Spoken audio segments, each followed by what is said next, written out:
So, if y'all remember earlier in the semester, at least in my ideology, war is also big business, right? War brings in money. Y'all remember that? Yeah.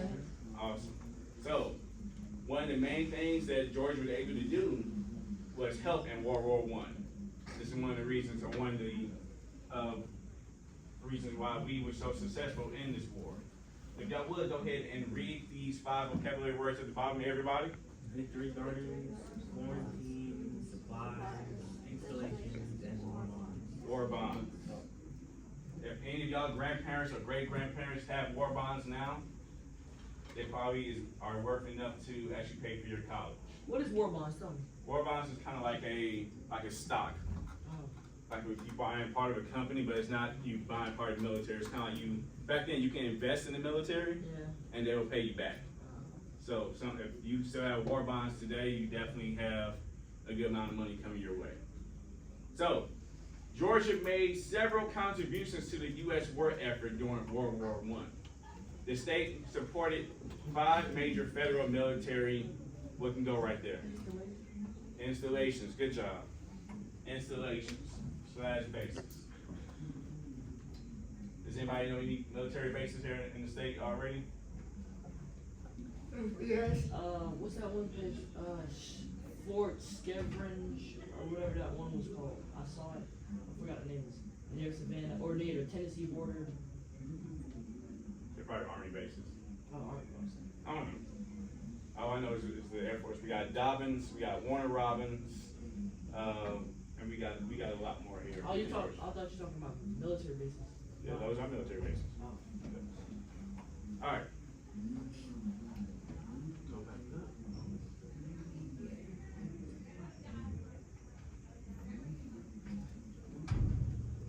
The United States entered the war in 1917. Fort McPherson, south of Atlanta. Fort Oglethorpe, who's named after what? James Oglethorpe. James Oglethorpe. Fort Screven, that's what you said, near Tybee Island. The Arsenal at Augusta, and Cap Hannock, also in Augusta. Provided U.S. military necessary training and what? What can go right there for number 2? Supplies. Yep, supplies. Number 2, supplies. Georgia provided more military training camps than any other state. These camps included Fort McPherson, Camp Gordon, Camp Benning, and Camp Stewart. In addition, over 100,000 Georgians took part in the war effort, and over 3,000 soldiers died fighting in Europe. In turn, many of Georgia's non-combatants bought what? What could your great-grandparents buy? Land. War bonds. Sorry. They bought war bonds and grew what? Victory gardens. Victory gardens had different types of crops, tomatoes, peas, cucumbers, whatever they felt like the military could use. They would send those items overseas just to help the troops. They grew victory gardens to help supply the troops. Georgia training camps were impacted by the Spanish influenza epidemic. The camps what? Quarantine the sick in an effort to keep the flu from spreading to surrounding communities, unlike the East Coast states. Georgia escaped the enormous numbers of people who were infected by the flu. What does that sound like? Why did we have the quarantine recently? COVID, definitely. So basically it was the same thing. They had a quarantine just to make sure that it was not a large spread of the sickness going around.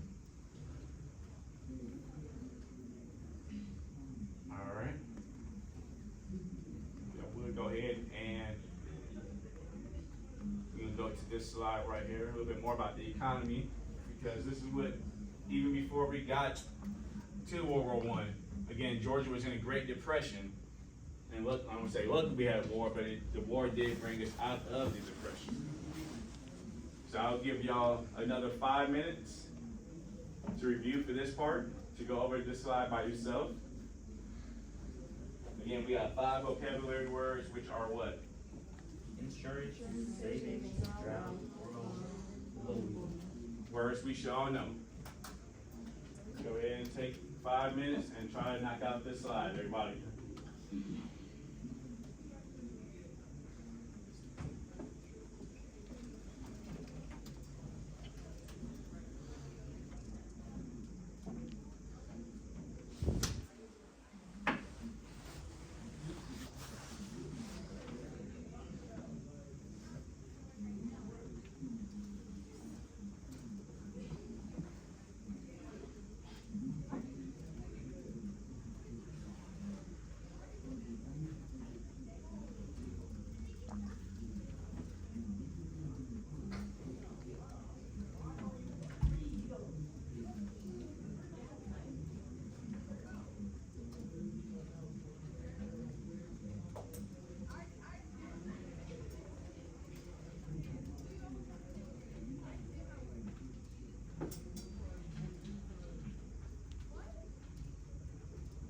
One lesson definitely from this is to have different streams of income. If Georgia was not just solely based on cotton to begin with, it wouldn't have worried about the drought as much. It would have went into a Great Depression before the rest of the country. So as y'all grow up, please have different streams of income, different skill sets that you can apply just in case one thing doesn't work. Don't put all your eggs in one basket. Don't try to go to the NBA and don't know how to do simple math.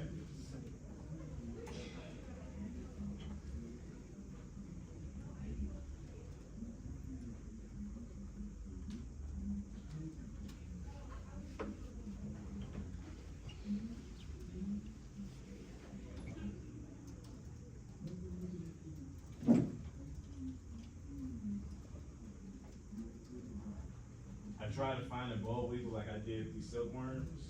I couldn't find it. I tried to. Why would you find one of those? You wanna die? Could a boll weevil kill a human? I don't think so. I think it's just it eats the seedings of cotton.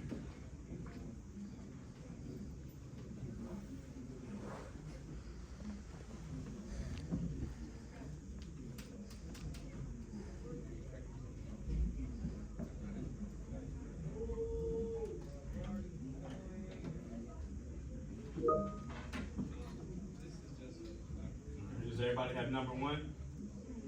Is anybody still working on number 1? Let's review it for a little bit.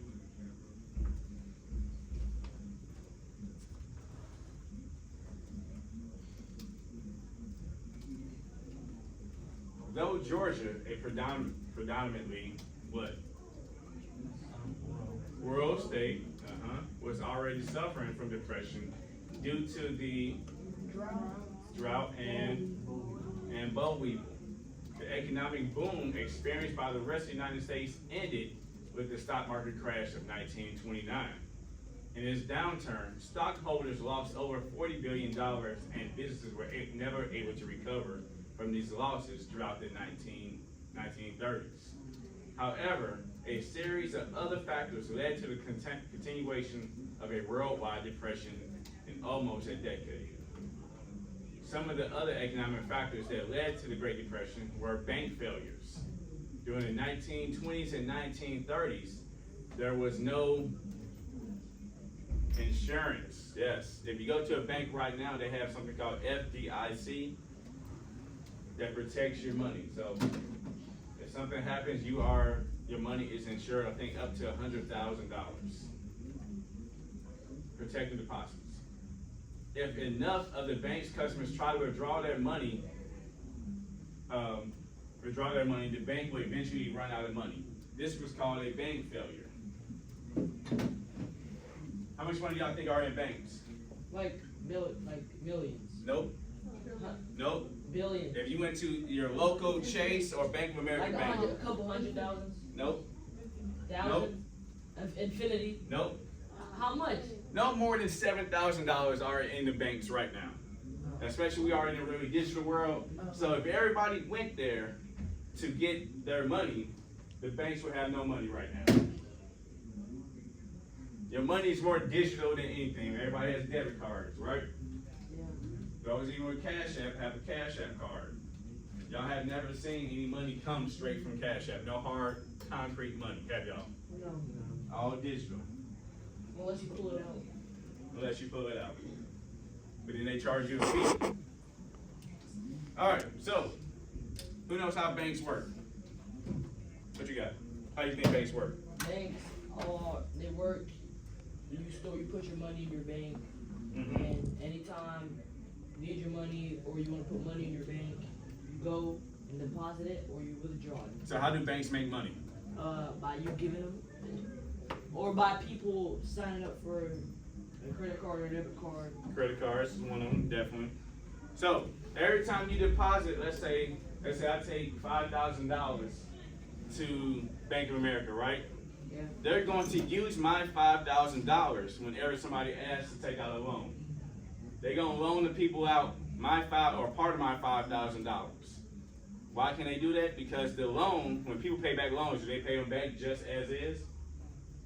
No, but they pay them back more, right? Yes. They pay back the interest rate.